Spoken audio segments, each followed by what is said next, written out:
네, 허리 이제 타겟 머슬에 대한 관점을 5가지로 정리를 해드릴 건데요. 이제 관점 1은 이제 허리 균형을 지키는 기본 전략이라고 이제 제가 표현을 해드렸고, 그럼 이제 쉽게 얘기하면 이제 허리를 감싸고 있는 주요 근막에 대한 이해가 좀 필요한데, 그럼 이제 허리를 감싸고 있는 근막은 어떤 게 있을지 이제 조금 참고 삼아 해서 제가 조각상 2개를 갖다가 근막경선이 지나가는 라인에 대해서 우리가 설명을 드리려고 이제 제가 넣어놨는데 잘 한번 살펴보셨나요?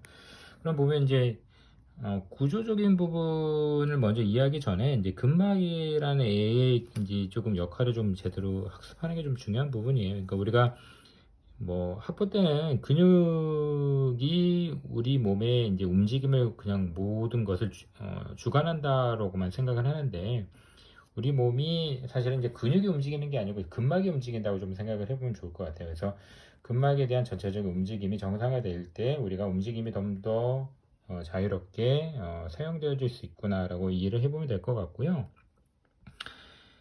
어, 이 조각상 2가지의 조금 핵심적인 이제 선들은 이제 뭐 막 보여요. 뭐 프론트 암 라인이니, 뭐 펑셔널 라인이니, 스파이럴 라인이니, 밑에도 이제 똑같아요. 뭐 레터럴 라인이니, 펑셔널 라인이니, 뭐 스파이럴 라인이니, 뭐 이런 얘기를 했는데, 이제 이런 근막 경선에 대한 이해도 일단은 바탕이 돼야 되는 부분이지만, 옆에 있는 게 사실은 더 중요한 부분이에요. 뭐냐면 이제 심부 전방선이죠. 이제 딥 프론탈 라인이라고 하는 심부 전방선에 대한 이해가 먼저 선행되고 나서 여기서 얘기하는 허리 근막을 지나고 있는 이 스파이럴 라인과 펑셔널 라인과 그리고 프론트 암 라인 그리고 레터럴 라인에 대한 이해가 더 필요한 부분이고요. 그래서 이제 심부 전방선을 먼저 정확히 이해하는 것을 하기에 앞서서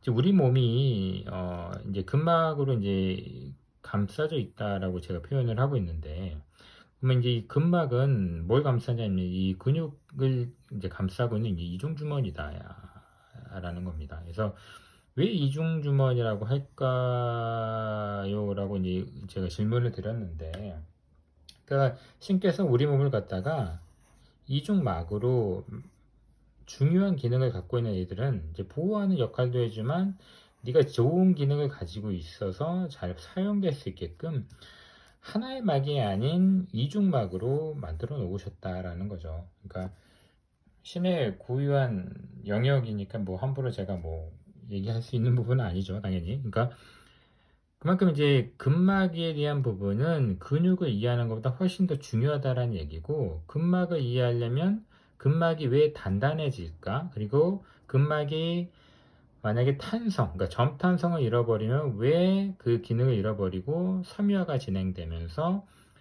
허리에 대한 만성화가 진행될 수밖에 없을까? 이제 그걸 조금 이해하는 게 좀 중요한 부분인 것 같아요. 허리 자체는. 그래서 만성허리가 가장 많이 생기는 이유 자체도 이 허리 주변에 대한 근막에 대한 점탄성을 잃어버렸기 때문에 구조적인 결함이 계속 발생하고 있구나라고 우리가 생각을 해보면 좋을 것 같고요. 그런 의미에서 이 점탄성에 대한 의미를 제대로 이해하는 게 좋은데, 점탄성의 의미는 여러분이 뭘 생각하면 좋으냐면 푸딩 뭔지 알죠? 이제 젤 타입을 생각을 해보면 돼요. 푸딩은 어때요? 이제 말캉말캉하죠. 근데 그런 상태에서는 이제 어떤 외부적인 조항이 만약에 푸딩 젤에 가해진다고 생각해봐요. 그럴 때마다 그때는 이제 고체가 되는 거예요. 단단한. 근데 좀 쉴 때, 휴지기 때는, 쉴 때는 어떤 외부적인 충격이 없을 때는 다시 말캉말캉 형태로 유지되고 있는 거죠. 뭔가 외부적인 충격이 가해지면 고체된 형태, 아니면 말캉말캉 형태, 이게 왔다 갔다 계속 자유자재로 유기적으로 이제 움직임이 있어야 된다는 게 중요한 근막의 점탄성에 대한 기능을 설명해 드리는 부분인 거죠.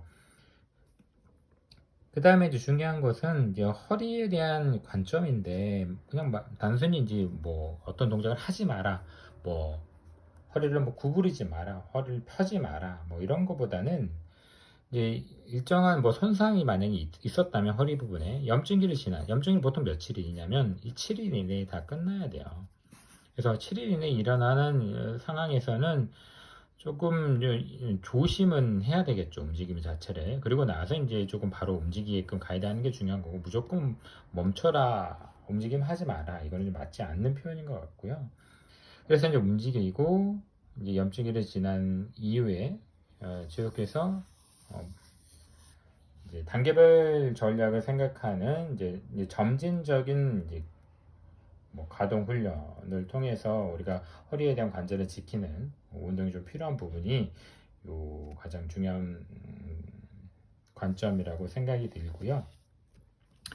그런 면에서 이제 우리 몸에서 이제 허리를 지나는 근막경선 이제 다시 얘기를 해보면 이제 DFL이라고 하는 심부 전방선인데 주로 이제 나선선, 스파이럴 라인과 기능선, 펑셔널 라인에 의해서 둘러싸여 있는 선이라는 거죠.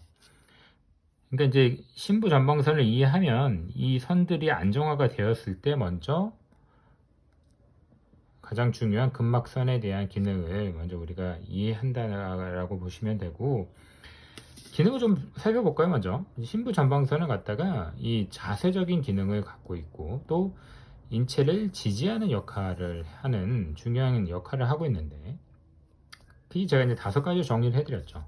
이제 발과 발목에 대한 부분을 놓고 관점을 보면 발에 대한 내측 아치, 내측에 대한 종아치죠. 메디알 롱지튜드널 아치를 갖다가 들어 올려주는 역할을 해주는 게 심부 전방선의 첫 번째 기능. 두 번째는 이제 고관절, 무릎, 발 사이에 있는 다리의 각 분절을 어떻게 안정화시켜야지 가동성이 나올 테니까 안정화에 대한 중요한 기능. 그리고 우리 몸 앞쪽에 있어서 요추 자체를 이제 지지해주는 역할, 요추의 안정화에도 이 심부 전방선은 중요한 부분이라는 거죠. 네 번째로는 우리가 호흡을 갖다가 확장하고 이완시킬 때에 가슴을 안정화시키는 중요한 기능을 하고 있다. 그러니까 이 다이아프람, 그러니까 횡격막이 들어가 있는 부분이 심부 전방선에 요게 이제 중요한 기능이기 때문에 들어가 있는 거죠. 5번째로는 이제 목에 대한 부분이죠. 우리가 이제 인체의 뭐 10분의 1 정도에 대한 중량을 갖고 있다고 해요. 머리 무게가 자체가. 그래서 무거운 머리에 대한 자체에 대한 것을 이제 지지하려고 균형을 잡아주는 역할을 하는 게 심부 전방선의 목 쪽에 또 있는 라인들에 대한 부분이다라는 것이고, 그러니까 다시 얘기하면 심부 전방선은 우리 몸을 지지하고 균형 있게 그리고 약간의 긴장감을 유지할 수 있게끔 해주는 건데, 만약 이거에 제 기능을 못하거나 없다고 생각을 해보세요. 그러면 우리 몸의 가장 중심이 되는 골반과 척추에 대한 부분이 어떻게 돼요? 완전히 무너져 버리겠죠.